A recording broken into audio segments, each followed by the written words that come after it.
right, all right. Welcome to More Than Words. You know who's here, but we're going to do the roll call. Okay. All right, this is Liz. Okay, I was waiting for that energy, though. I was waiting for that energy. And I'm Shara, if you don't know. Just so y'all know, if y'all not watching the video, Liz is dressed, got her full Janet Jackson gear on. She is definitely got on the representing the Done Dope. If you don't know Dumb Dope brand, you have to find out because she's repping. She's repping it. She got the, oh no, don't pull out the More Than Words mug. Okay, you show it off. But okay, so let me just give y'all, for those who don't are on the podcast, he got the Janet Jackson, you know what I mean? Like the early 90s. What's the song? Yeah, the early 90s. I also got tights too, black tights. I'm about to break out into song dance. Was she a fly girl or was she? No, that's J-Lo. That's J-Lo. That's J-Lo. Don't do that, Liz.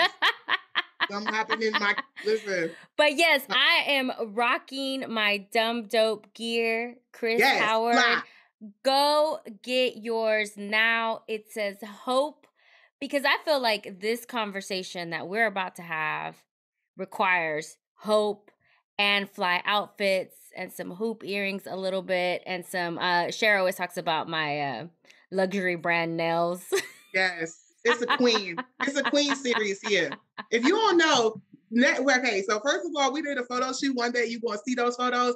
Man, I'm going to tell y'all right now, y'all need to pay close attention. Liz nails, where she's letting us have it with the nail action. I was like, girl, you a luxury brand. What brand? What am I supposed to be here, sis? Because you are really flexing. You're flexing today. Yeah, but if you saw me earlier this week, you would have been like, where's that luxury brand? How many filters are you using on the podcast Zoom link? First of all, you are been doing so much.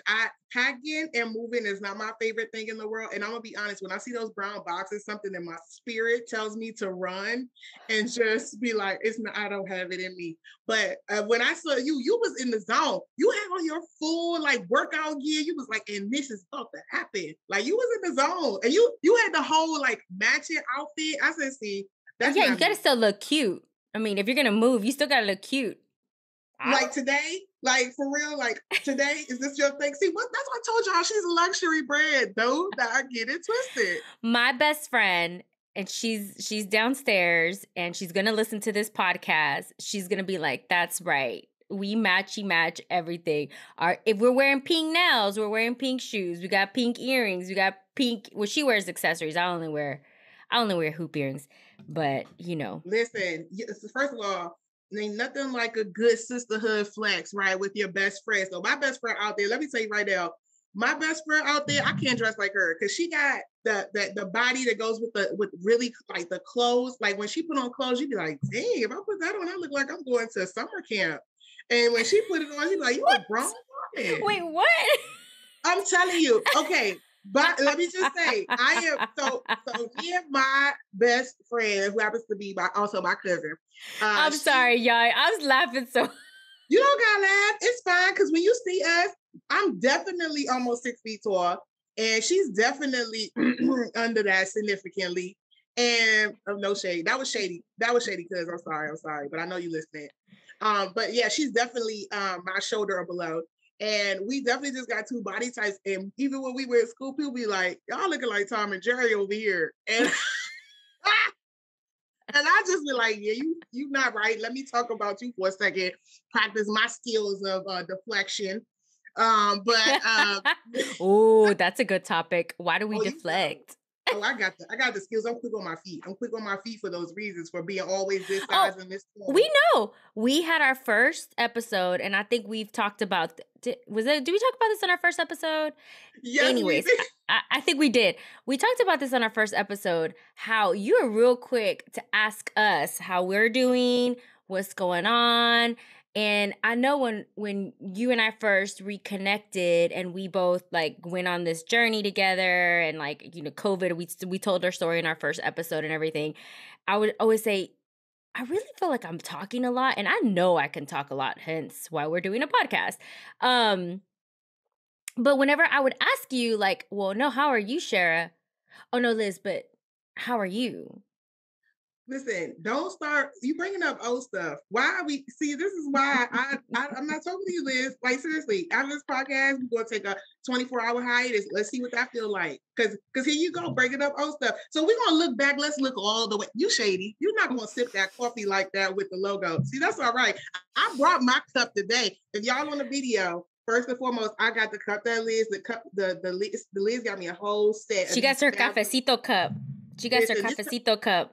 First of all, let me just say right now, this thing keeps that coffee so hot, okay, that you forget. That's what it's supposed to do. And I'm actually taking a picture of our cup so that I could put it on our stories. You don't know this, Shara, but on our Instagram account, I started a stories section of cafecito. Do you know this? Oh, we don't know this because she didn't like social media, y'all. Like she doesn't like it. It makes her feel funny. Whereas I'm all like, I got in trouble yesterday by my husband because he says, you're obsessing. Because as y'all know, so we went live this week. That's what they supposed to be screaming, but they not here. Okay. Woo. Don't you do it. I'm not.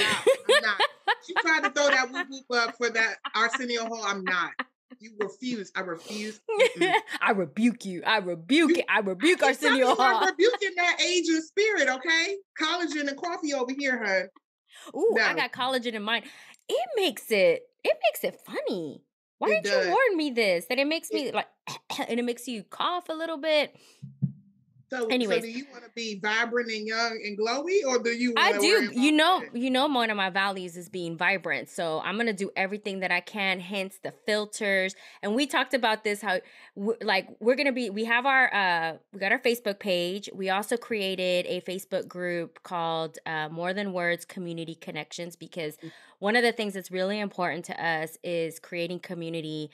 And this is a space where everyone, our listeners, us, will be able to kind of come together, talk about diversity, equity, and inclusion, talk about different topics, things that are going on, sharing resources, because the only way, and we're going to get into this this topic very soon. Y'all don't know what the topic is, but we're going to get into it very soon. What we need is to come together. Right. Mm-hmm. In one of our first episodes, I talked a lot about polarization and how we're so far into different spectrum, seemingly, but this community is bringing people together, right? And celebrating those differences, honoring our similarities, honoring each other as people, valuing one another, and creating this space. And I will say, for those who are following our community, the admin will delete any comments that are attacking people, because I will not tolerate attacks on people. Okay, if someone gets hurt, that's my warning. My warning. Yeah, so don't weaponize your emotions, right? To just get your point of view across, right? Like you really should be trying to share and to also hear different perspectives. This is what the community is for. First of all, let's just go ahead and give a round of applause for your advertisement skills. Ooh, girl, you just slipped that right in me. I was like, okay, wait a minute. Did the pop-up come up? Is this one of them YouTube ads just go right in? Oh my gosh. You better one of our friends will be super proud. You know who I'm talking about, who does the Facebook ads. Yep. And all that. Oh, I can't wait for them to come on. That whole movement, them, I'm fangirl all day. I said, man, I'm growing up to be like you. I swear. Me too. I was like, I sent them can we say their names? No, don't do it, because they ain't say yes yet. So that's true. They didn't say yes. They'll know who it is when they hear this. Because every time I do something like brave, right? Oof. I'll message them and I'm like, look what we're doing. Yes. I got an A today. Put my paper on the refrigerator. Dynamic duo, man. Influencers, socialites, man. They are, when I've never seen, so when people talk about Black excellence, sometimes you just be like seeing it on, like not that close up. But I see it close up now. Don't get it twisted. I got like a nice little network here. It's a lot of Black excellence going on. Shmeow. Mm-hmm. But what I will say is I love seeing them work together. I was like, that's couple goals. Like y'all just brand and Y'all Hashtag brand couple together. Y'all goals. build business together. Y'all do your own business together. Y'all got your together business, man. One day I was working and they came up with the news, honey. By the way, don't judge me. I was watching the news. Yes, I still got the news because I need to know what's going on real time. We And we we also, we watch, we listen, we read the news, we read things that we don't want to read, we watch the news that we don't want to watch because we have to know from different you gotta know what's perspectives. going on. Yeah, you Yeah. gotta know different perspective. And also you gotta have the local news because something's very specific to your local area that may not be Nation happening in news, the world. Yeah, international news. right. Whoo! Well, I still get news from Malabo. oh, you know what? Funny story. I was gonna ask you if you still did. I get news from Malabo. It gets me choked up. I can't wait for us to share a little bit about that after dark with that we did with Robert. That's, by the way, like a look back watch for our episode. You haven't heard the human one, which was probably one of my most vulnerable episodes. Right, it was a hard conversation, and Liz really championed me to get to that particular conversation. But man, when I tell you, when we did the after the session conversation where we talked about like our experience over in Africa, man, it was a moment. Like sometimes you just kind of, man, sometimes those memories come up for you that just really fill you up. And you didn't even know you needed to kind of revisit that to kind of feel those experiences. But yeah, Rolabo has my heart. Like I'm a hard person to like once I have to know that I have to end something, I try really hard to disconnect it so that I can appreciate and be present in my next moments. But man, that took me the longest time to kind of not feel that learning to want to run back and like did I leave too early, So that's interesting that you say that about disconnecting. So tell me more about, we're not in a coaching session, but I'm curious because I feel like that's what's happening to me right now so, with my move and everything. But tell me a little yeah, bit more about the disconnect. yeah, so given my life experiences, right, if I've learned that if I hold on, right, to what has been in the past. So for example, for those you know don't know, I grew up in Washington, DC. When I grew up, I grew up in an extended family home, right? So it was my grandparents there, my mom's there, my aunts, my cousins, we all in the house. First of all, that was a blast, by the way. Oh yeah.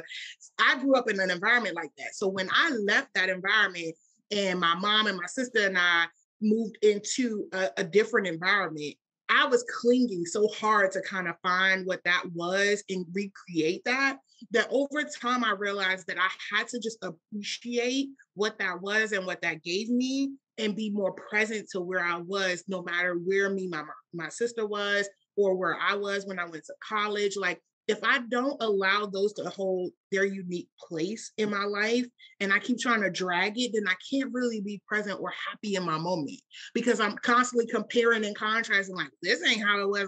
No, I mean, I have to just literally say, I got to give it that, that frame, the frame on the bookcase, like, wow, that was a moment. I love y'all. And then I have to build a new frame and put a new picture in and just keep doing that in every phase of my life. That's really interesting, and that's a very good way of putting it. Whereas, so for those that don't know, and I don't think I've shared this with people, is my family and I are in the process of moving overseas. So, and it's a big move for us. It was a big decision. It's something it's something that we've been wanting to do for many years, and we're finally doing it. Just for different reasons, but we've moved out of our house, and I almost feel a little cold-hearted because I'm not that I'm stoic, because I feel like I'm enjoying the moment. I feel like I should be crying more than I am crying.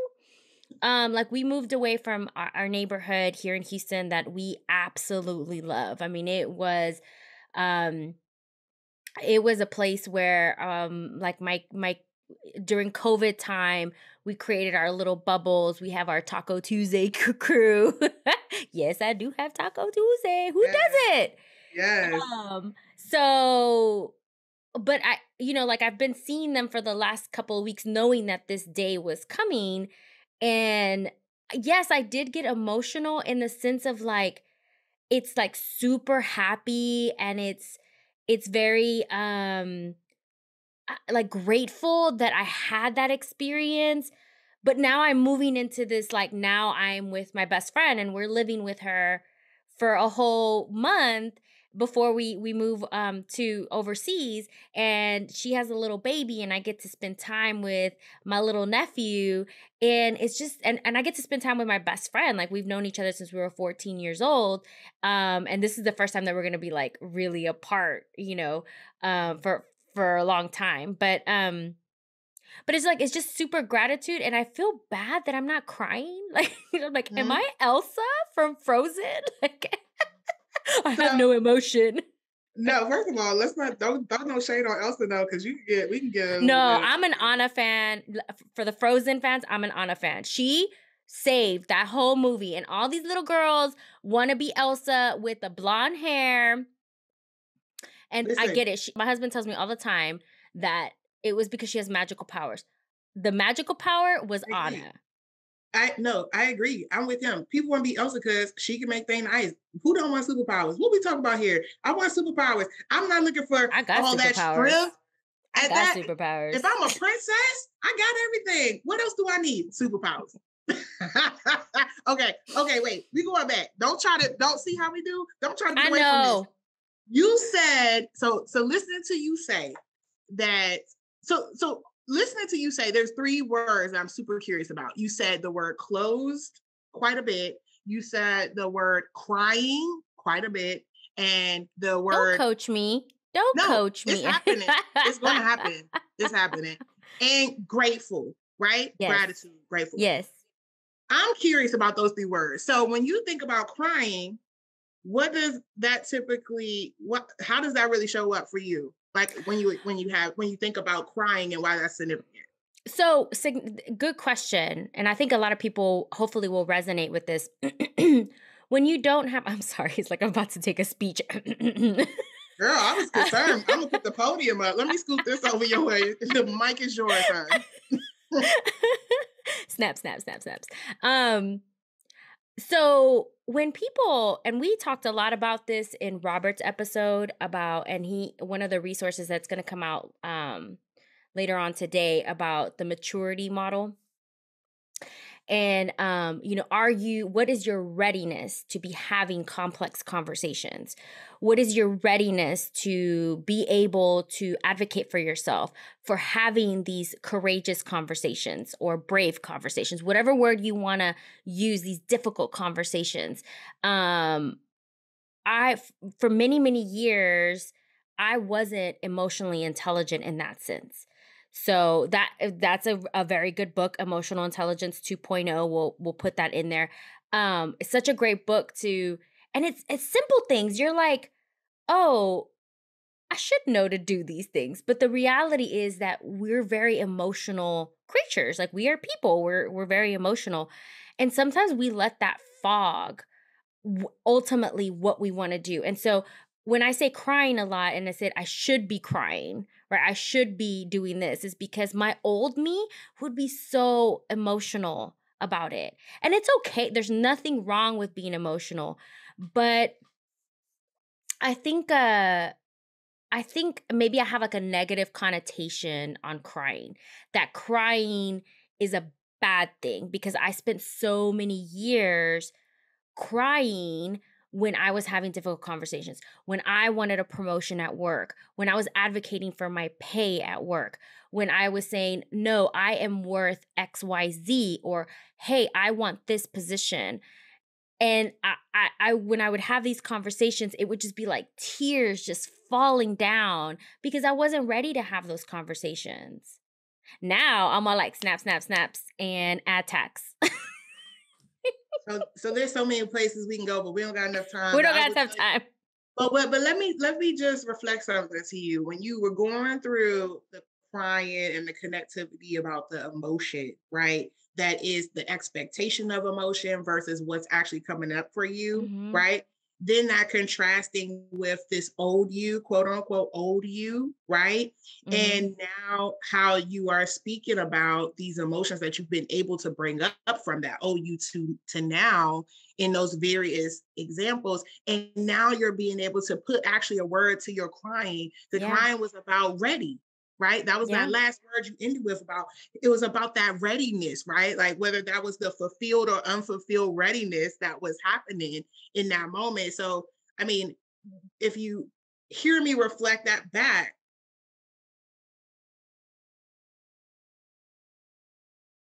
how is it showing up in this moment now?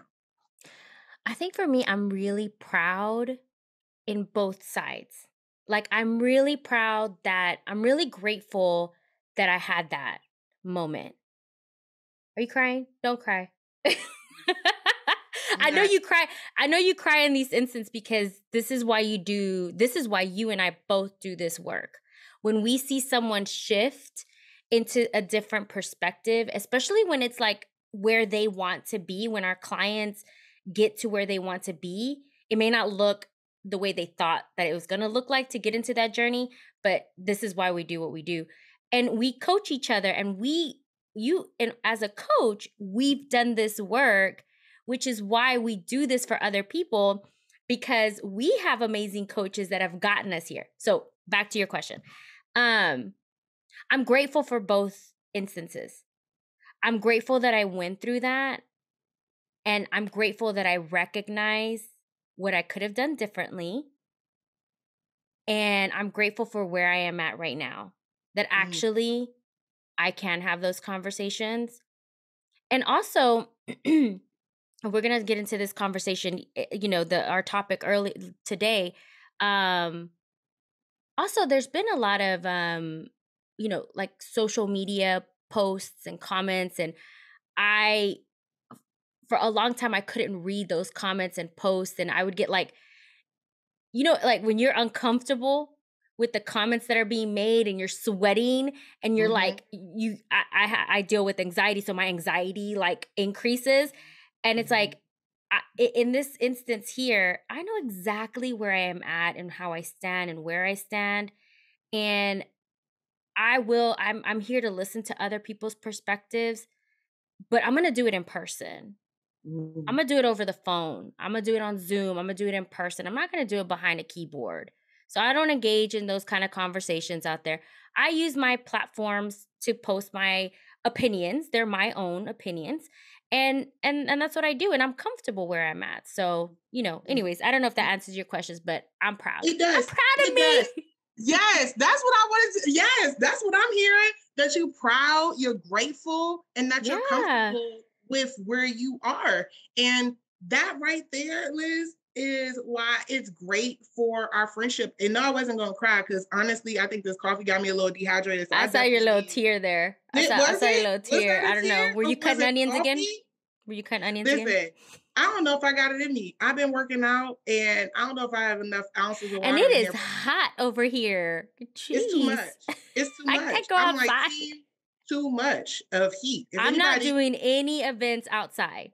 Don't invite me oh, outside. not with this body. I'm And not going also, out if I there. am inside, I'm going to have a personal fan. Yeah. No. Oh, right. Because I brought the fans, I though. know We'll you talk did. about that. Don't tell nobody. Don't tell nobody yet. They not ready. They not ready. Okay. So, Liz, first and foremost, thank you so much for just allowing me to play with the coaching piece because I think people need to experience how that looks like. One, That'll be our because auntie moment. That'll be our auntie moment. it is our auntie moment because we're not gonna get to that because we're gonna have to jump to our topics. But I guess if this is our auntie moment, the one thing about being if you ever have an experience or seek out an experience to have a coach, and just so you know, coaching is not therapy. So if you that is a whole different way in which you need to experience like psychological or traumas or anything trauma or those types of things. That is for a therapist, a psychologist to kind of help you with that, who are able to facilitate that. But coaching is really And I about do both. personal reflection, performance, advancement in those spaces around your leadership, your whole self, your career and personal journey. So just want to be really clear about that. Mhm. Just FYI. And I do both together, right? So I have my coaches, and I also have my consortium, our partnership that we're all coaches, so I get the Okay. benefit of just Free, dialing a number. free, Boop, free boop, boop, boop, boop. I coaching. know. To me say this. But then I have my therapist too. So Of I course. Me I too. get both. I get Me too. both. Me too. I got my therapist. I'm proud of her. I can't wait. Listen, anytime I get a chance to talk to her, I'll be like, and thank you. So I guess that's an opportunity for us to switch to our next topic. So typically, if this is your first time joining us, we normally do a auntie's moment, but that's what we want to share, at least so we could catch up, because it's been some time. We want to at least catch you up. I would like to say that our next section, here's a trigger warning. It will be some topics that if you are not emotionally prepared to listen to, if you've been overextended in these topics, or ideally, this is just not a topic that you feel like you want to hear more about, we will be talking about mass shootings. We will be talking about the mass shooting that has occurred in the U.S. over the last few weeks, almost a month now, over a month now. There's several different ones. We're also going to talk about Roe versus Wade, which is the impacts on availability and accessibility of abortions.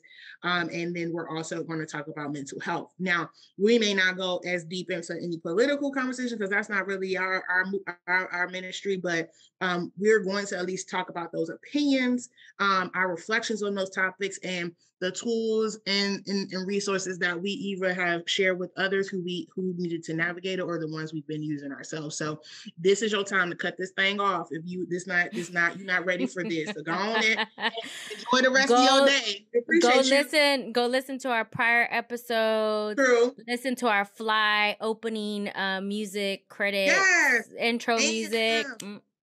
A little trap clap, a little trap.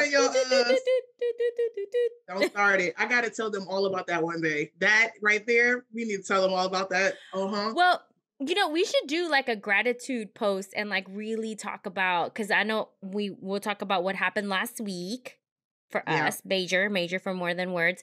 We're talking about all the people that we can't do this alone. We have a whole community of people that, man, we are so grateful for. And one thing that I want to say about gratitude that just came up for me, and I'm going to steal this away from, one of my favorite people in the whole world is Jay Shetty. I hope I don't care. I know you don't like me telling other people's names because they haven't paid for advertising, but you know what? He is a vibe. Listen, I'll let Jay. We can talk about people. It's the brands. Like, you're not about to get no full promotions on your brand, but Jay is a person. Like, we love you. Like, love. Like, if it wasn't for him, I wouldn't have realized my anxiety that I had.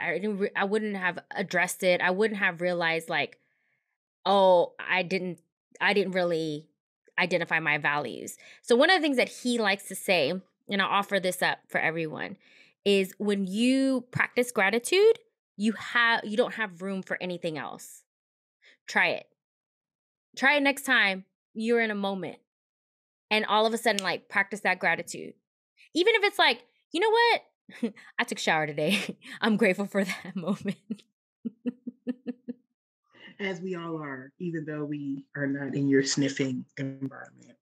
I got candles going. Anyways. All right. So Shara, let's talk about trigger warning. This is your exit. I know we digress for a second because that's what we do, but trigger warning, take your exit now. This, don't pass go. This is not it. But we got plenty of other episodes that you don't collect $200. Don't do it, because I'm telling you right now, you about to know us. You're about to know us. So go ahead. And I'm already, your human conversation. I know. Where you were sweaty. Ooh, my armpits. I'm a lady. And when we were recording, I'm a lady. I'm a lady. Let me flap these bird wings. Let me get these, get the air flowing. I have a fan down here, like J-Lo Beyonce. Fan. I wasn't gonna say like it. A Beyonce J-Lo fan. Woo! You did bring this up to me a while ago when one of the shootings happened here in Texas, and we were recording another episode, and you brought this up to me and to Brandy, our guest, and she did the LGBTQ plus and education episode. And as an educator, we said, do we want to bring this up? Do we want to talk about this? And both Brandy and I were like, we're not ready for that conversation. I'm still processing it. And it took me a long time to process it. I have children in that are school aged, and my children, they have active shooter training. And I had a very candid conversation with my child. The fact that my child is 7 years old, and I'm having to have, this conversation. As you know, in our prior episode, we are very open in our family. We have progressive values. That's what we, both my husband and I, have agreed to do that with our children. And we have very open, honest, candid conversations about multiple things. My kids know about Roe v. Wade. My kids know about abortions and what that means. My kids know about environmental issues. My kids know, and we ask them, like, do you have any questions about this? And believe it or not, they have opinions. They have things. And so when I told my kid about this, I said, look, this is what's happened. And, I'm very torn up about it. I don't know how to feel, but I want you to hear it from us. I want to invite you to ask any questions, and we are a ask anything question family. And if we don't know, we're going to go ask TT Shara. Who is the answer? Help me answer this right now. And my kid was like, yeah, it's awful, Mom. That's really terrible. But this is why we have all these drills. And he went down. I have no idea, Shara. He went down the list of drills that they do. I said, how often do you do this? And he said, oh, a couple times a week. And it just depends on where we're at. It could be recess. We could be sitting outside. We could be at the gym. We could be at the cafeteria. We could be in our classroom. And he went on, talked about how, there's a window in his room and it's bulletproof. The school that he attends, in the front entrance, is bulletproof. And I said, oh my gosh, how did we get here? How did this happen? Yeah. And I come from a perspective from a very low income neighborhood in Houston where we didn't have enough money for calculators and computers and school supplies and teachers. Our school had metal detectors, but we didn't have bulletproof anything or other. Like, right. I just. And they didn't shoot. Similarly, I grew up in those same spaces, and more so in my middle high school, right? And I'm telling you that they would have those things, but school was a safe place, right? Like, it was the truth with all the things that was happening in the community, specifically the one I was in. That definitely was a low income, working poor neighborhood, predominantly Black, with a lot of people who were just trying to create a better space for what they had available to them for what their means were, right? Like, I know we like to call it the hood, but let's say that's a short word of neighborhood. It was a community of people who were in a shared experience, trying to survive it and transition from it. So what I would say is the one thing that we did have was this truth, which was there was as many dangerous people that was in that neighborhood. And believe me, I knew my fair share of them, and I knew enough of them that I never wanted to know. But those individuals would not mess on that school grounds. And I don't know if it was the administrators who created that sense of it, or if it was just like that hierarchy of, listen, these are children, right? This is a safe place for them, and that's something that's off limits. But let's just be clear, that was a safe place, right? You go there to get away from them. I remember people running from what was happening in the community into the schools, even when it wasn't open, because it was seen as a safe place. But yes, you're right. We moved away from a place where schools are a safe place for children, not only to learn, to explore, and to escape into those places for them to figure out who they are. We've created these spaces to almost function like highly dangerous facilities. And we've worked on highly dangerous facilities from a work standpoint. And guess what happens? You have what they call these CERT plans, where it's like these critical emergency response teams and plans where you just basically are planning for the worst case scenarios. And you just outline how a child is running that type of scenario every day, because it's more of a realization than a hurricane or a tornado hitting their school. But the thing is, are they effective? I mean, like, are any of these drills going to help? I would hope so, right? Like, I mean, candidly speaking, we are training these children like we would do SWAT teams and other emergency Well, responders, and you right? know what? Like, Yeah. Well, Share, because you and I mean, I called you, you called me, you had one of those moments where you're like, I need to check on you. I need to check on Liz. Because this is one of my biggest fears. We had a scare back in December in our own district. And it just kind of triggered me a little bit. And so you checked up on me and I was just bawling. And I said, how am I going to have this conversation with my son? And this and that. And, and you said he's emotionally ready for this because he's been trained for this, right? Which is so sad coming from me. And I grew up in a very similar kind of dynamic where we talk about community a lot. And mine was a predominantly a Hispanic community. And it was, schools were the safe haven. Schools is where I'm very blessed, and in my family I had hot meals to eat. Our house was the place where most of my friends and my brother's friends would come and eat dinner and meals at our house. But a lot of kids didn't have food. So school was a place where they got free food. That's where they had food at. It was also a place where, I mean, in the Hispanic community, mental health is not a widely accepted thing. And I think that's not just specific to Hispanic communities. I'm speaking in my own kind of experience. Um, and um, and so a lot of times these schools for kids, especially teenagers, we talked about that in the Brandy's episode in education. These kids are already going through so much. Their bodies are changing. Um, Social media is happening, the friendships, like it's just a whole bunch of things is happening to you. So you use the schools and the teachers and the administrators as a safe haven, as someone that you trust, an advocate, an ally, a sponsor. If it weren't for my teachers that saw something special in me, I wouldn't have had the trajectory that I had.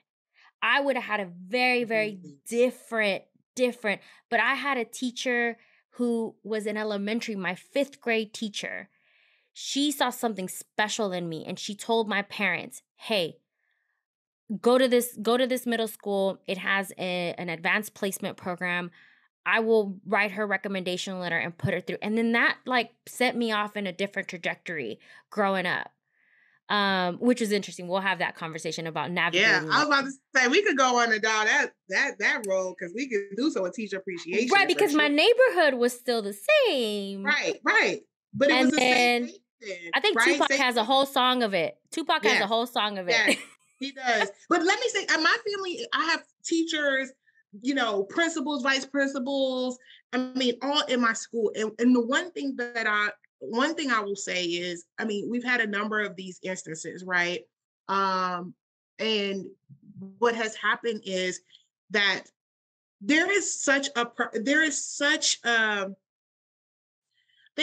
added this into the plan. No different than preparing for, how they're going to open school, and no different how they're going to handle lesson plans. They have added in the mass shooting preparation and practice for these teachers. And by the time you listen to there are even states or at least one state knowledge of that has now given the permission at the state level for teachers to carry a gun with 24 hours of training with a firearm. And when I had this conversation with one of my family members about it, it was so matter of fact. Like, listen, we got to prepare for this. We do fire drills. We need to now do mass drills. We know what we need to do to protect these children, right? And because parents have entrusted us, right? And even in this conversation, the person said, the organizations that you work with have entrusted us to do our part to make sure that they get the fullest and the education they need and the fullest experiences so that we can allow them to be able to contribute to this world. And part of that now is protecting their life. And I almost couldn't hold back the tears because it was so matter of fact. Like, to me, that was an impactful conversation. This person was talking as if though we was eating chips and looking at Netflix, because it has become such a thing where they know there's no cavalry coming to save them.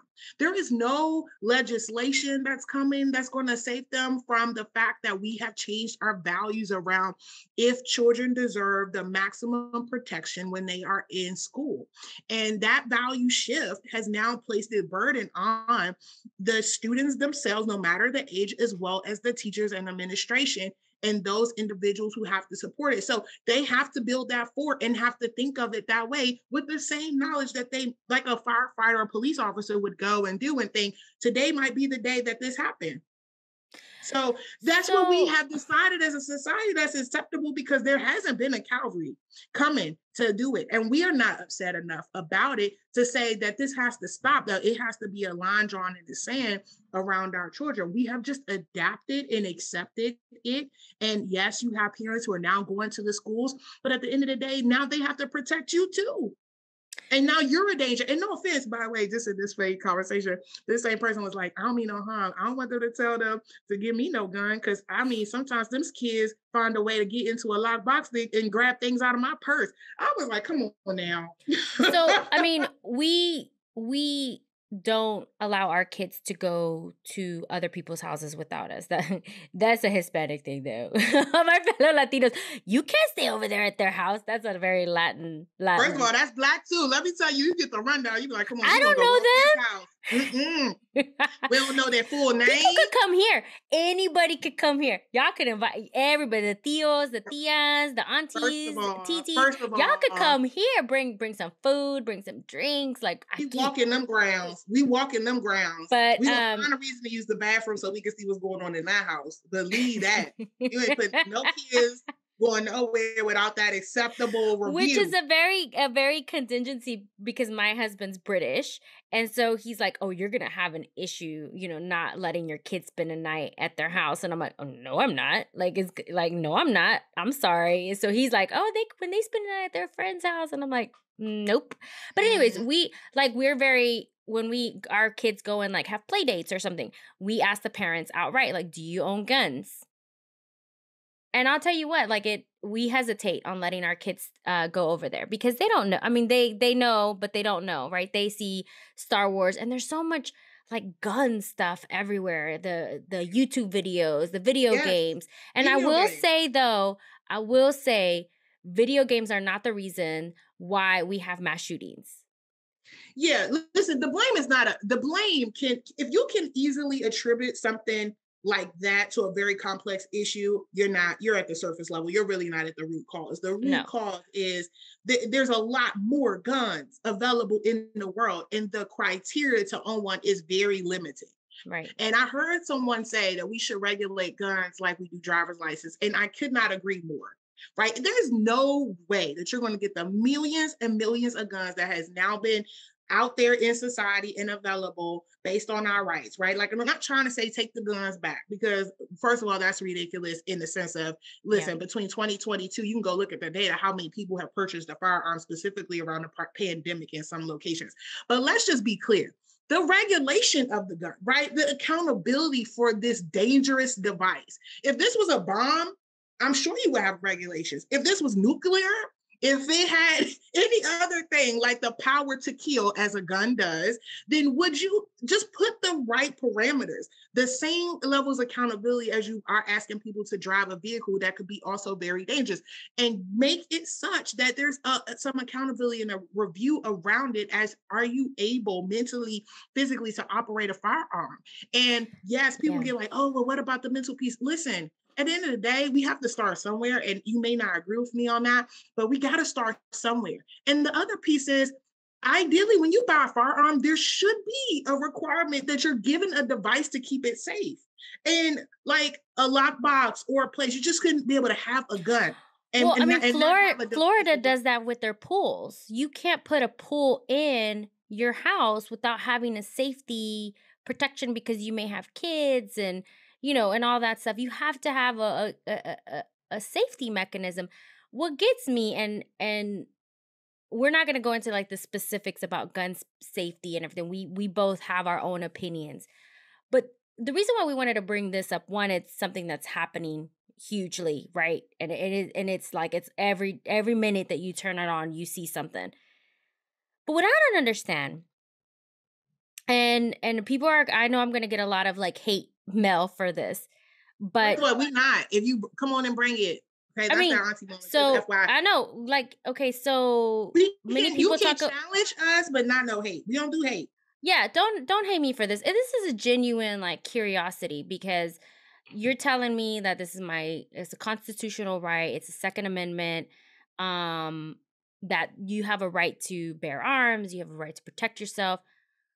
But let's talk about Roe v. Wade a little bit.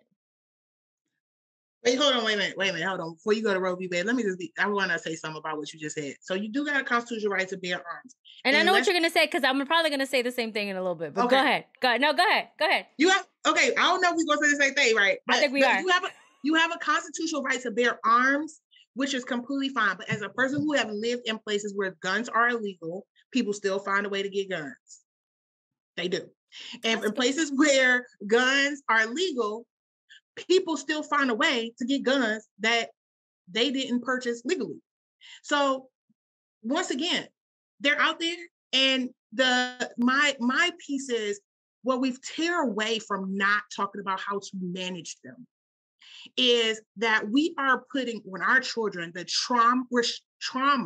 traumas, shattering their assumptions of the world, right? You're shattering the assumptions of the world so that they now have a lens of fear that now is growing in their mind that does not allow them to be able to appreciate the experiences of education and the experience of school and those types of things that we have as a country had to experience and has allowed us to get up to this point. So what is the impact that will have with this generation when they cannot trust us to give them the basic safety and and show some accountability around not just their life, but these devices and their mental health around the people that are experiencing these traumas, because we are accepting by not doing enough that we're okay with the trauma that they're going to have to navigate. Well, you spoke on something you said fear. And we see this quite a bit, right? In our work, in our DEI work, a lot of the hesitation and the not wanting to lean in and be more aware of the problems and the perspectives from other people and the challenges that other people are doing, and this like honoring our differences. Many people tend to seek out the similarities with people because that's their comfort zone. And this whole thing of like not being uncomfortable, it is fear. It is all fear. It's fear of losing what you think is like your life right now. It's fear drives so much. And it's like, is this the kind of culture that we want? We want a fear-based culture. And and again, I talk a lot about the me mentality, right? What am I afraid of? What do I need to protect? What do I need to go mama bear on, right? Me. And it's like, wait a minute, I need to listen to someone else's perspective and understand like, okay, where are you coming from this? And I genuinely, want to know from people like you talk a lot about I shouldn't say you. Many people talk about like the Second Amendment, and I'm not saying like share to your point, like not getting rid of guns, like but managing that, and also having better access to mental health. Do you know how hard it is to get a therapist? And I'm privileged, y'all. I have health care. I have a well-paying job. I have a husband. I have a support system. I am privileged in that sense. So healthcare is very easily attainable for me. And also, I'm in spaces where talking about mental health is a very common thing. So now you get back into the neighborhoods, into the places where that isn't a common thing. I did not have health insurance until I was an adult. I was in my late 20s when I had health insurance. And even to this day, my best friend has to remind me when to go to the doctor. Because there's this. Did you Girl, have? wait a minute. Girl, man, listen, I was the opposite. I spent a lot of time without insurance, right? When we did all the home healing, let me just tell you, my mama is a doctor, Sana, nurse, my sana, grandmother. sana, sana la colita de rana. Okay. That means also, you know what? We're gonna put this hot towel and we're gonna put these socks on. We're gonna sweat this thing out. Okay. So y'all know what we're talking about. And then, well, I will say that that's so true because when I didn't have insurance, right, you navigate the world differently. You always are kind of assessing the risk, right? I played sports. My mom was like, well, I need you to be careful. When my mom had those talks about safety, it was about physical safety because she didn't want to deter me from those things, but she also wanted me to be highly aware that we don't have this access of money if you get hurt. And I'm not saying she made me feel any kind of way like a lot of responsibility, but I understood, right? Like there's nobody to run to. I mean, the only time you go into the emergency room, you bleeding and we can't fix it. And not bleeding and we can't fix it kind of thing, right? Like that was the situation. But when I did get it, and that's why I mentioned this comment, when I got insurance, girl, I was there all the time. I was like, and this is, I feel something. I'm going to go. I used it up so much. I don't know how much money I spent the first couple of years. So I was like, y'all they knew me. They was like, Shara, really? No, sis, we going to do this today because I have all the insurance to use. Hey, but that's expensive. You know how many people in America have so much medical debt? My father, we'll have a whole story, and Mama D agreed to come on our podcast to tell her story. Yeah, so she's gonna, it's a big deal. So my father was very sick in his he's passed on, but he was very sick. He had a lot of mental health issues and just a lot of ailments himself. And my mom brought herself out of like this huge medical debt. And this was like after he had insurance. Like he had insurance, but we couldn't afford to have insurance because of his medical needs. And then on top of that, like we had to then go pay for all this like medical debt. But we're digressing a little bit. And actually I want to go into the fear, and then like I want to go into Roe v. Wade because I know we're making this episode very long. We knew that this was going to happen. I'm managing our time a little bit. One comment that I heard was about the accessibility of contraceptions and and in Roe v. Wade. And in both of these topics, whether it's gun control, or should I say gun control, gun safety, Roe v. Wade. Oh my God, girl, that Greens point came out real quick. Don't let them judge you. It's fine. Go on with it. Go on with it. Northside, Houston, y'all. Okay, represent. So one of the things that that with Roe v. Wade, and I am a firm believer on my full autonomy of my body. I want to go ahead and put that out there. In our LGBTQ plus episode, I talked about that community is something very special to me. And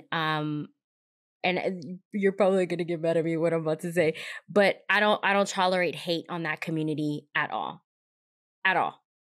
I also don't tolerate people who say anything against my autonomy of my own body. I just don't, because I saw some kind of posts online about the kind of like the religious standpoint and like how there are people believe it's like kind of like a celebration of life and this and that, but then I had the other side of it where it hurt someone, right, who had to make that difficult choice. I don't think abortions are something that's taken lightly. I think that's a very difficult choice to make. And I've never had to experience that. I've never had to make that decision. So my opinion is of my own and is of my own body, right? I want to have that autonomy. And also, as a mother, I don't see the support post-baby. So again, I'm privileged, right? So my children have healthcare. My children can go to daycare so that both my husband and I can work. But there are many people who don't have this. There's many people, many kids out in the system. What are we doing? What are we doing with our homeless kids? In Brandy's episode, we talked about 40% of homeless kids are LGBTQ+. Yeah. So what are we doing there?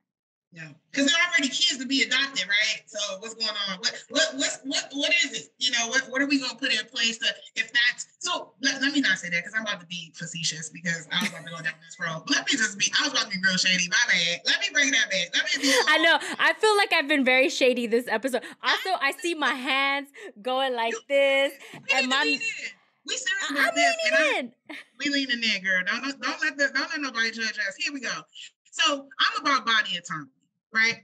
And people have been, and we can talk about some tools that I've used during these conversations with different people and what I've used to kind of navigate from a tool standpoint. But my opinion is this: body autonomy. Okay, you should be able to decide what you're going to do with your body. Let me tell you why. Maybe it's obvious, right? I'm a Black woman who was stolen. My lineage was stolen from Africa. Body autonomy, right? Right there, already compromised. Brought us over here, and depending on your gender, they told you what to do. You was either working hard or in the fields, mining whatever it is that was that, and you were being abused. No body autonomy. P.S. If you were a woman, you was treated no different than an animal that was being bred.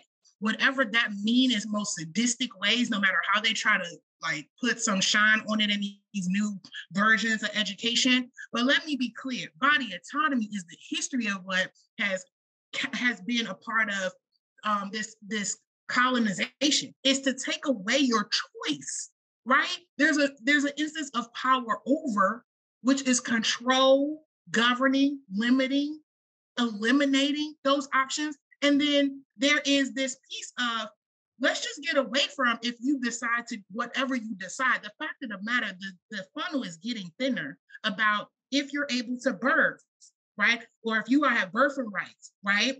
Well, not birthing rights, but able to birth, right? Yeah. You are now have a limited options for how you want to manage your family planning and your body. And the sad part about this is it does not stop, because if you read what those justices were saying, and even in the statement, and even after that with other politicians, they were basically saying, we coming for other things. Contraception. We're coming for same-sex marriages. IVF. IVF. Someone even said, Boy versus Brown, like, the thing that said that schools could not be segregated, is this the same conversation you want to allude to when you cannot protect the kids that's currently in school who are being trained to be not killed and protect the greater good in their classes and decide who to sacrifice? Are we kidding here? Body autonomy for going all the way back to choice. Like you just cannot win this conversation. So you can bring in religion. Answer me this, Shara, because you can help me. I'm too emotionally tied to this, right? And we talked about my emotional intelligence not completely there. Let it loose. They need to know who we are. Can I answer this? We just had a pandemic, right? And the mask mandate went away in Texas very quickly, as well as the COVID vaccine mandate. How is that any different? Many people are like, you can't force me to have a vaccine. I don't know what's in it. You can't force me to have a mask. I have a right to wear a mask. But you can tell me that I can't have an abortion if my family, like I can't do my own family planning. Or if it's medically necessary to have an abortion because the pregnancy isn't viable. And there's a risk of me losing my life and or my child losing their life, or I'm going to have to birth this baby that I know is not a viable pregnancy and go through the trauma of that. And so how it's probably a rhetorical question. I think it is. I'm not expecting an answer on it, but I'm ready. I got my hand raised. Listen, who are watching this? I'm ready. Put me in the game. Put me in the game. Yes. We're very animated today. You know I'm ready. This is the mess I be ready and I keep doing this in my hair. And your nails is giving me life. Come on, sis. We was prepared and we was dressed for it. We was ready. Okay. Hope. Yes. Hope is true. Let's go on the record here, right? We are dealing with radicalized individualism, right?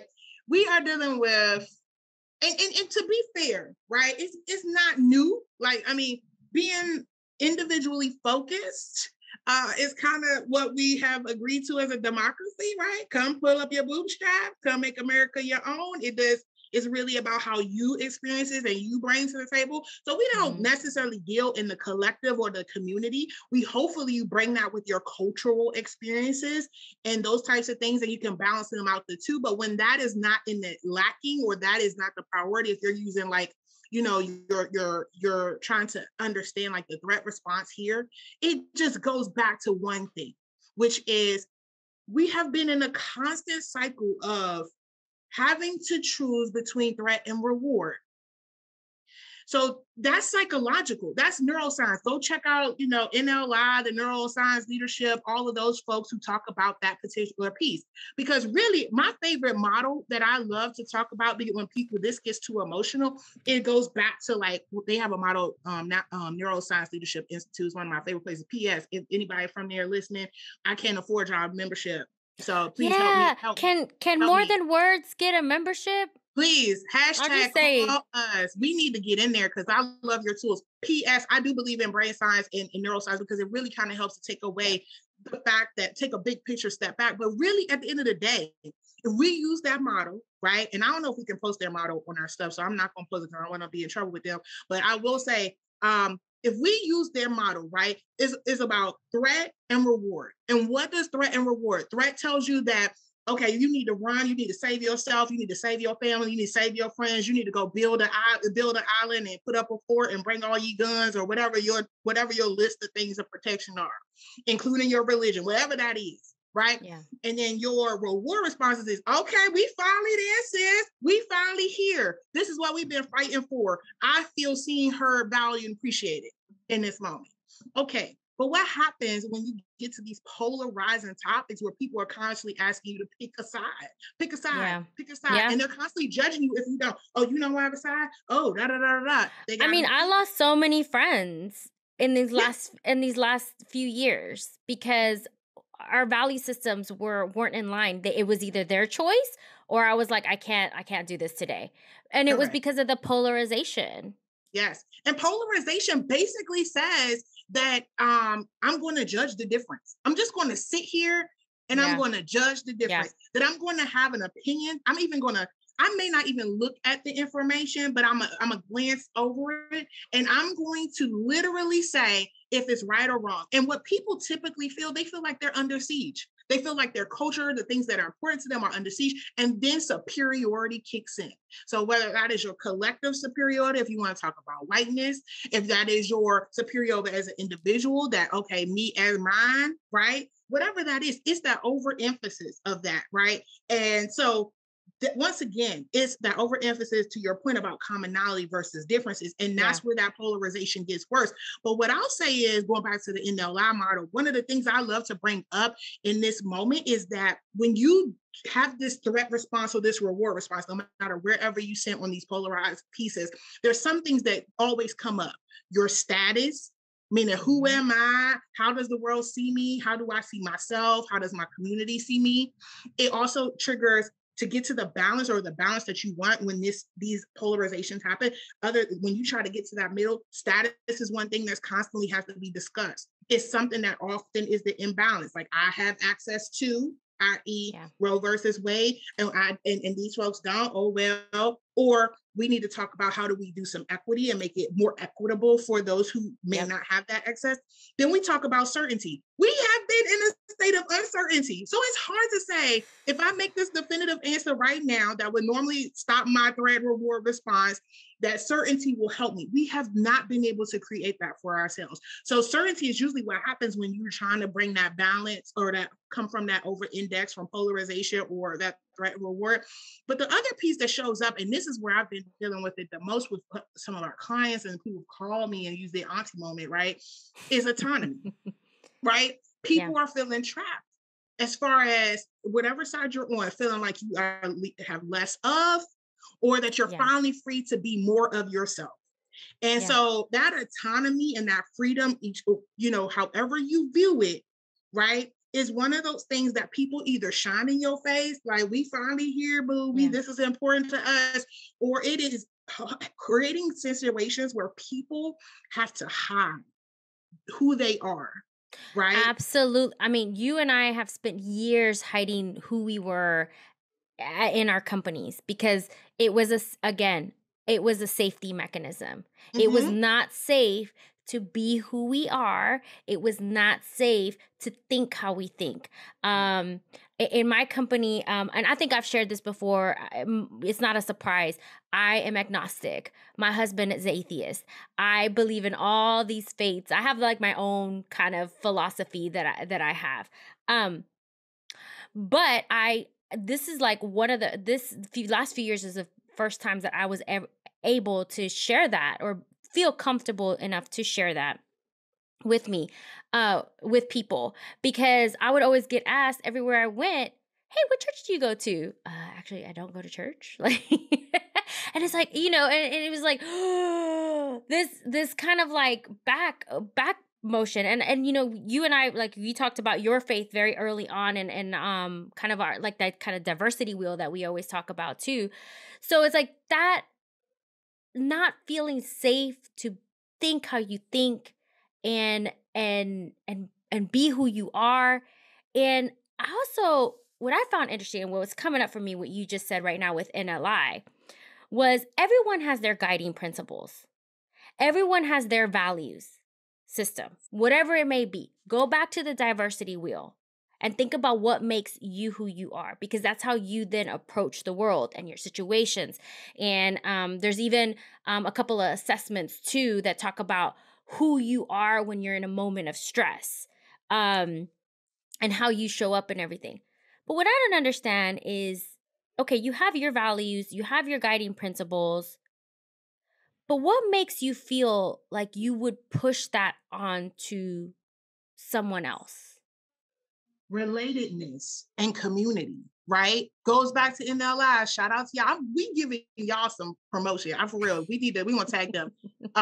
So relatedness, Okay. relatedness is what is the other piece in that model, which is we are all looking for community.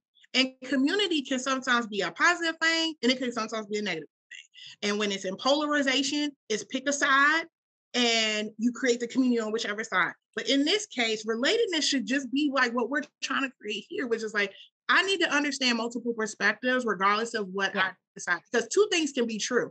I can be pro body, I could be I could be pro body autonomy, but I could also choose from a value standpoint that I'm not going to make a decision to have an abortion, right? Or there also could be a sense where, I can support another person, even though my value system doesn't agree with that, right?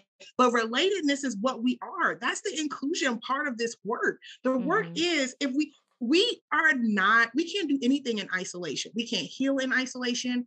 We can't be our best selves in isolation. We can't grow in isolation. We can't, live out your purpose in isolation. Shoot, you can't even eat in most cases in isolation. Y'all know I don't know how to be alone. So Right. we've already talked about that. Right, If I'm ever alone, I call Shara or I'll call my best friend. I'll be like, let's chit chat. But I will have to say, like, in this Roe v. Wade and everything that's come out, a lot of things have come out. People are very emotionally tied to it because, again, they're looking at their own value system. They're looking at their own guiding principles, and then they're assessing everyone outwardly based on themselves. And I will appreciate, like, I don't know, I used some examples that were real examples. I did have an appreciation for many people who, they're Christians and they gave me a different perspective. And I really appreciate, like, where they're coming from, how they view it, how they see it, and what it means for them. There was an example, someone struggled to get pregnant. Yeah, of course they don't want babies to they don't want to, they see it as like, killing a baby or murdering a baby or something like that, right? It's a miracle, right? It's something it is, that is and it really is. Like, yeah. I am privileged because I have 2 children and I have them, right? So again, and I always say this, I want my own body autonomy. I want to have the choice to do. Now, if it came to that point where, and I'll be very honest, I'm gonna share a very vulnerable story that I don't know, I think I've ever shared this with you, Shara, but I didn't know if I wanted to have children. I thought it was very selfish. Uh, I thought I was a very selfish person, and I didn't know if that was what I wanted. Then I met my husband, and I was like, "Ooh, he cute." Anyways, Yes. that's gonna be a conversation for, after dark kind of conversation. But we chose to have children, and when I didn't realize I was pregnant at the time, but I was like, no, no, no, I don't want a baby. I changed my mind. I was like, I am not ready for this. And I had a full blown panic attack. I was in the bathroom of our house, and I was on the floor, and I was like, I just went like, just saw all like dark. I couldn't see. I had I was hyperventilating, and my husband like freaked out and was like, "Oh my gosh, like, okay, we don't have to do this." It turns out that I was pregnant. And then of course, have being pregnant with your first child comes a lot of fear and a lot of anxiety of like, you don't know what's going to happen. You don't know how it's going to be. They do a lot of tests on you as well too. So they do blood work to check to see if they have any kind of disabilities or anything. And I was like, oh my gosh, am I going to be able to? Am I am I prepared enough to be able to handle a child with disabilities? Like, am I, like, all these things kept running through my mind, and it was all fear. And I was so, so, so scared. Right. And I was very lucky to have a friend of mine who had already gone through this journey. And this is why community is very important, and finding the people that can help you through a lot of, she's like, you're never going to be given anything that you cannot handle. Come And on, friend. Fred, and she is a woman of faith, and she Come says, on. God will never give you any, and I'm getting chills right now. And that served me so much. And now, like, I'm so grateful that I had that blessing and that I had that miracle, because as you know, my 7-year-old is going to change the world. He's going to make it a different place. The other one is going to be, I don't know where he's going to be, but he's going to be something else. Number 2. Yeah. First of all, he's the CEO. Let's be very clear about that. First of all, thank you for sharing that story. No, you've not shared that with me, but I'm glad that you felt safe here on the podcast to share that, because I'm sure that story is something that other individuals who've gone through that experience can relate to, right? And for those of you who cannot relate per se to that particular experience because maybe your journey was different, I just offer you Maslow's hierarchy, right? Yeah. At the end of the day, whenever you're faced with a decision, right, as big as the one to be a parent, right, or as little as do I decide to take this job in another state, or do I decide that I can even afford to take a change in work, right? If you do any of those things, Maslow hierarchy is where you go. It happens at the individual level. You are at that bottom of that pyramid where you're like, my psychological needs, food, water, warmth, rest, what is at risk? Is it established? Because if it's not, then we ain't even moving to the next part, right? Like if I can't eat and my body can't function, my mind's not full, if I can't rest, those types of things, then you go up into safety. So safety can be a lot of things, right? Safety could be physical security. Safety could be mental safety, right? Am I whole and complete in what it is that I feel like I'm capable of doing? Do I feel safe in the environment that I'm living in or I have access to raise a child or make a big decision or decide to make this big leap or not, right? Or the opposite of that. And then, of course, everything makes that shift to your community, that belongingness and what it needs for, and your love needs, right? Like intimate relationships, community, friends, right? And then you go into, after you can say that I got those things in place, then you can make bigger jumps. Like, oh, I'm going to be the fullest me, right? Like I'm going to realize my purpose. But if you can't get past that first one, whereas I know where food is, I know that I, in my mental state is top health, that I'm able to rationalize my emotional pieces and the logical pieces of what I need to do, then it's hard to feel, you can't even talk about safety. Because you're in a state of trying to say, am I going to make it through this? And Shara, we have another episode coming up with Melanie. about the equity of self-care. And when you and I were talking about having this episode, we talked about okay, like picture a single mother. We're earning minimum wage, and inflation's real. Gas prices are expensive, right? And you add a child into it, putting yourself in that perspective, right? So what happens with, self-care? With self-care, like to you and I, it may be a spa day. It may be, taking a walk. But to many, and again, my self-care is like for a long time was just going to the doctor and like doing my normal checkups. That self-care would be like, oh, hey, you got to go to the doctor and check it out. Like you have blood pressure issues, you have diabetes. And if you're in a low income neighborhood where it's a food desert, and we'll go back to like, right, where you don't have fresh access to fresh vegetables and fruits and everything. You have fast food chain restaurants, you got convenience stores, and then you're thinking about, oh wait, diabetes, high blood pressure, cholesterol issues are very high in Black and Latino communities. Okay, they don't have that. Which makes you high risk. Which makes you what makes you high risk for which makes you high risk for having a pregnancy that isn't viable.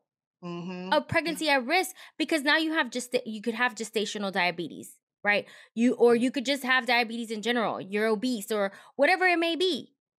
And you may not have insurance, Liz. Like you may not have insurance. Exactly. Right. You may not have insurance. So, right. I mean, you know what's coming up for me, and I know we're getting like close to time. We could talk about this. We probably have a title, but one thing that we are exhausted. All these issues are compounding on top of each other. The reason why we're so animated today, the reason why we're so passionate about this, the reason why we started this podcast, is because we keep, and don't worry, I put explicit on the Apple Podcast. This is for grown folks. I saw that. I was like, just because I don't know what's going to come out of my mouth, y'all. That's fair. I'll take it. I mean, y'all know I've Guiding Principles by Tupac, Biggie Smalls, and Wu-Tang Clan. So there's that. Period. That's how I live my life today. Judge if you won't. Judge if you won't. Go ahead. But I think like we're just all exhausted, and it's no matter where you are at. The level of exhaustion differs depending on where you're at in society and where we're at. But it's even prominent in like, and I'm going to speak to me and to myself, right? My body's being questioned. I'm a diversity, equity, and inclusion professional. I am a coach, and I coach through a diversity lens. I have clients who are from underrepresented groups. And I know we're not supposed to be emotionally tied to our clients, but these are our communities. This is my community, my Latino community, my sister, my Black community here. Like, I mean, it's not my community, but Shara, you're part of that community. So it's something that I'm very, I get it. We are in community, and I just want to be Black. We are in community, right? And so that's all being attacked every day. It's an attack on our choice. It's an attack on our rights. It's our attack on our just our livelihood, and we're exhausted. And then on top of it, like again, in our first episode, we talked about the pandemic, how we are not talking about the impact of that pandemic, the long-term impact of that pandemic. I see it in my 4-year-old who is struggling, like we'll go out in public and he struggles. He comes to a point where he's like, I'm done. I don't want to be around people anymore because I'm done. He spent 2 years being at home with just us. And, employees are done. There's the big reimagination, the big resignation, saying no more. No more am I a number. No more am I going to be treated this way. No more am I not going to hold you accountable for the things that you represent or things that you may not represent. And, you see that we talked about cancel culture a lot. And this is, attack on our LGBTQ plus communities, attack on our Asian communities, attack on women's rights, all of this. And I'll just say this one more thing too, right? People who, when we talked about the gun safety and talking about bearing arms and the Constitution and how it's the be all and end all, just don't forget that Constitution wasn't applicable to a lot of people. Our Black communities, our Native American communities, our Hispanic communities. That Constitution it wasn't for women. Women too. No, exactly. It wasn't for women. It wasn't like I am in a biracial relationship. It wasn't for us. We were not allowed. So, and I know people are going to have comments about that, about the Constitution, and they're going to school me, and I appreciate As you should. No. Yeah, no, go ahead, school me. No, as you should. As you should. Two things can't exist. Two things can exist. I'm not the knower of all. I appreciate all comments. I won't take it personally. But what I will say too is like, okay, so we have that attack on that. We haven't talked about the pandemic a lot of time, the impact on that. Mental health. We constantly like take care of yourselves. This is bad for our mental health. This is not okay. Yeah. I mean, we're living in a trauma response, right? Like there's going to be books and scientific articles on the psychological impact of the pandemic. And let's make sure we are clear. We are still in a pandemic, no matter how people have started to move and shake, right? There are still people literally dying of this, even though we're not reporting it broadly. And there's still people who are experiencing this and it's having long-term impacts for them. So let's not act like it's gone. But let's just think about to your point you said earlier about compounding it, right? It's a lot of things coming at everybody. And I get that some people get to choose what they're going to opt into and be active about versus the things they choose to just opt out of. But what I will say in this instance is, we really need to be very cautious of how we use empathy, right? We use a lot of conversations about being empathetic, right? And saying not that I'm trying to seek to understand your perspective. I'm not giving you sympathy per se, but I'm trying to empathize with you to so that I can be, a supportive place for your community. But what I've seen pivot over the last few weeks is something that actually NLI talked about on a webcast like yesterday. And I had a realization, but didn't have the words, was it was starting, because I was going to use the word weaponized, but I don't think that was the right word. But they basically said that empathy has an impact when someone hears a story or hears stories of others, it makes them feel more confident that they understand the entirety of those perspectives, which makes them, which is not more accurate, right? So think about that. It's like you feel confident that you understand these multiple experiences, including your own and others that you listen to. Now you feel like you have a level of understanding that now makes your point of view accurate. But the research says that is not true. It doesn't make you more accurate. We put our own assumptions in there. Right. You put your own assumptions in there. And now you just have more data points to consider, right? Go back to your Maslow's hierarchy, right? Does it align to how you need to feel the most fulfilled as an individual? Go back to the SCARF model where you're talking about threat and reward. Does it feed your status? Does it help with your certainty? All those things. But at the end of the day, there's a point of empathy where the empathy, we have to put empathy in its place, but we also need to have some action. And that is self-action, right? For yourself, for you to be who you are. And this action as whatever the roles you've chosen or you have been assumed or signed up for, either by choice or not, candidly, to serve in your community, your family, your other. But then it's also a piece about collectively, what are we going to do as a society? Because I take a step back, and when I think about when I'm a travel overseas and stuff, I used to be really clear about what the conversation I wanted to have about America, because I traveled overseas when we've had some very controversial presidents. I've traveled overseas when we've had, Barack Obama, which was a proud moment for Black people to have a first of, and not all Black people, but just at least for me, let me just talk about myself. But when I think about my travels overseas that's coming up, I really do have a conversation like, if someone asked me the question that I got maybe about 10 years ago at a airport lounge, he said, why y'all not so concerned about your democracy and how it's being governed? He was like, because typically a country has not just a constitution, but some values. And at the time I was like, come on with it. Let me, you can have all the opinions about America. We ain't perfect, blah, blah, blah. And I had a whole little spiel, right? But now that I really do think about that question, like what I don't feel confident to understand what are we preserving democracy or are we over indexing on a certain people or a small group or a majority group of people's values? And that part is scary for me because it's like all of our value systems are not the same. And not that it needs to be. But when you're thinking about democracy and what it's supposed to provide us, and some level of fairness, a level of bring all ye, and we are going to do something for the broader collective to allow us all to exist, which I recognize that has not been realized. But when I think about how fragile it was prior to all this and how even more fragile by the day it is, it does draw me some concern. But going back to dumb dope and the paraphernalia you got on today, honey, the hope is there. The hope is that I'm going to do a picture of Janet Jackson and me and see how that looks.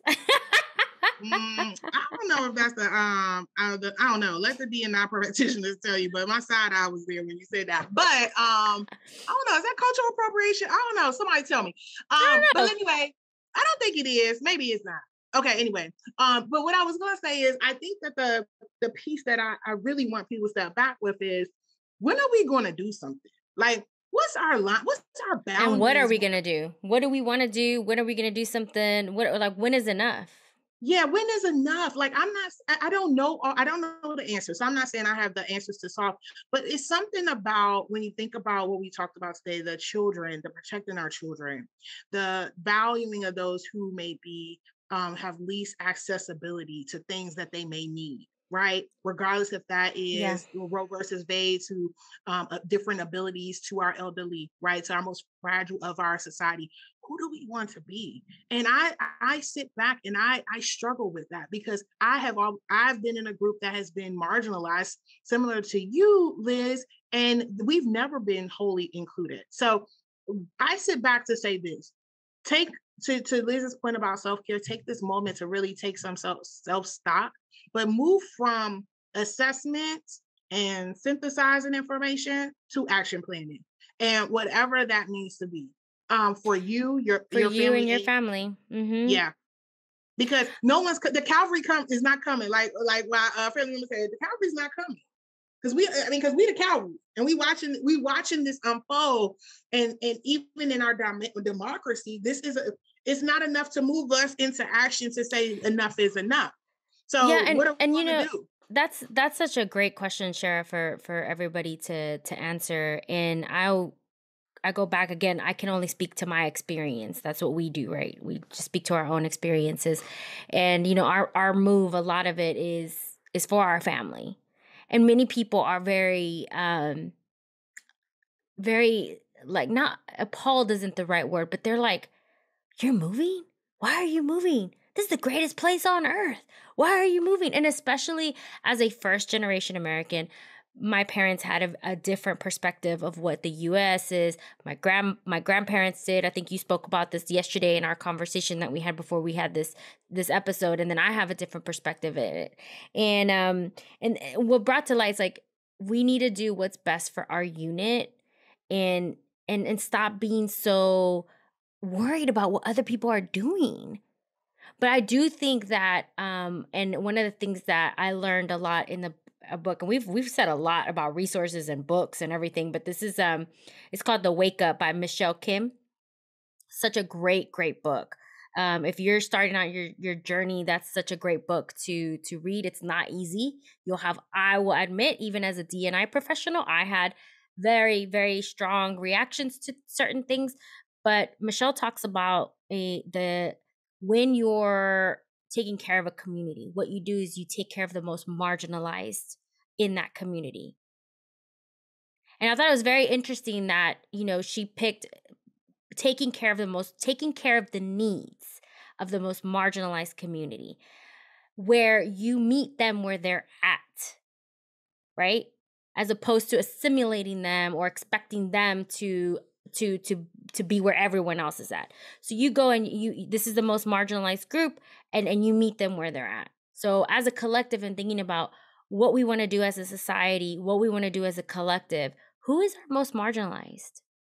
And that's a whole group of people, right? Who's our most marginalized? What do we want that to look like? in the Yeah. future. And also too, like, you can, like Shara said earlier, you can have an opinion and like you can have a point of view in some place and something else. You can fight for multiple things. Like, I can fight about gun safety. I can also feel that, like, 4th of July is coming up, that I don't feel like it's applicable to many people, right? And not many people see it as the Day of Independence. And I know I'm gonna get like crap about that too, Let because them people come. let them Let them come come. because they'll say, "Well, you're against the military." No, I'm not actually. Like, I support our veterans, our active military. I support people in the military. The military Well, itself as a system, yeah. Yeah. but I do feel like our rights are being kind of questioned, and things are being taken away from us or being changed. Our power, our own power, and our choice is taken away. Right. But it's like, it's not one way either or. It's an Right. and. Yeah. Yeah. This is we all who are here, this is our country. Regardless if you, Yeah. whatever perspective you have on what you think it should look like, we are here, right? Mhm. Get your social security number out, right? Like, let's sit down. I'm tired of it. Like, I don't care. When people start that deflection about veterans and all that, I'm like, you're absolutely ridiculous because you don't know my history or not and what my support is. But don't deflect from the fact that when you tell me that, you don't want to deal with my existence in this moment, because Yeah. that's where the opinion lies. The opinion lies is Yeah. you're worried about who America it is versus You're that I'm an dehumanizing American. me. You're Right. I'm an dehumanizing American. me. Yep. Yeah. I am. But I've been in this and this is country. our America too, right? Like, if Yeah. we're first and foremost, regardless of all of that, you're not going to deflect me from the fact that I am here. We are doing our part, and whether you want me here or not, or you govern me in ways that you show me what you think about me, my people, and my communities, whatever that look like, that is how the values of this country shows up, right? Versus the fact that I'm still here and the people here are still trying to impact this place and believe in democracy and what it is that we're trying to get to, where we all feel like we're included and we all feel like a sense of equity as well. But let's be clear. When you said melting pot, I don't know what kind of melting pot you was looking for, because if you was looking for just onion soup with full onions, this is a gumbo. Welcome to the gumbo. And I don't know which ingredient you are, but I'm right here. I'm right here with all that brown sauce. Second of all, I want to be the roux. I want to be the roux. I want to be the roux. Or the shrimp. My mouth's watering. But I do want to say something, Liz, though, and I think it's really important. I want you to hear it is, this work right now, if you felt uncomfortable during this piece, I want you to really go back to our old episode. Go back to our old episode when it was LGBTQ+, if you listen to it. If you are feeling uncomfortable about these topics, where are you in this journey? Are you opted in, or you opted out, or you frozen? Because what's going to happen is there are people every day finding out that they are moving from a not impacted group into some of the impacted group, which we talk about the marginalized groups. So if you have not figured out what side or what's happening for you in your community, if you're still on that as not impacting me, great. But for those of you who are making that shift on over to realize that if they gonna come for us that look brown and we have a different story than the ideal quote unquote the Americana story, let's just be clear. This is the beginning of that those people feeling more safe and having that certainty. Come on over, because we've been telling you this for years, that when people prey on the underrepresented and the marginalized groups, they are eventually going to come for you, because once again, there's no sanctity in control. Control is really about being the person in power, and power is what's driving a lot of these decisions. It's not a moral conversation. The Great Resignation, right? Yeah. Employees have power now. They saw a different way of doing things. They are now empowered to individually. We saw that in our work that we've done with DEI. When you have a group of people who are now empowered, you better get ready. And you make not you make fun of me, but you always like comment this about me, and you're like, oh look, she empowered now. They ain't no stopping you. Okay, because you have been, girl. You've been doing it. I've been like, let me just be quiet, sis, because I'm gonna let Where's you your popcorn? Girl, you was killing it. I can't wait to talk about that. You was killing it. I said, I don't need to be here. I'm just gonna stand Of here and course, just you need look to be cute here. and smile, honey, because she is giving life to this. Okay, so we have to wrap up with what do we have for the group? What are some things that you want people to take away, at least from our conversation? Oh, let's see. I have so much. I got my list here. Um, I think for me is going back to the diversity wheel. Mhm. Let's go back to the diversity. I will identify what makes you who you are. And then also one of the other tools, and I think we'll ask Melanie if we can post this on our website, but is the we do this in our coaching where we identify our values and our boundaries, and we Mhm. have this values wheel. And take a look at that, because I think a lot of the things that we do, it's either because we don't have values, we compromise our boundaries, or the opposite, right? We're Mhm. very firm on our values, and we're very firm on our boundaries, and we make decisions based off of that.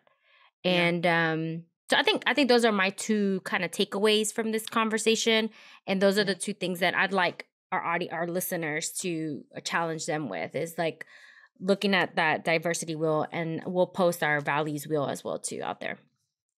Yes, I will add one more thing because since neuroscience is, this I love neuroscience. That's my I get real geeky over it, and I love that. That's me. But I will say, I read this article from Tia Norman, who is a part of Contemplate Houston, and hopefully one day we get a chance to talk to her. But she had put out an article about the 7 ways to make conscious move to regulate your nervous system, right? So that fear flight response, that that threat versus that threat response that we were talking about. She said, move your body, right?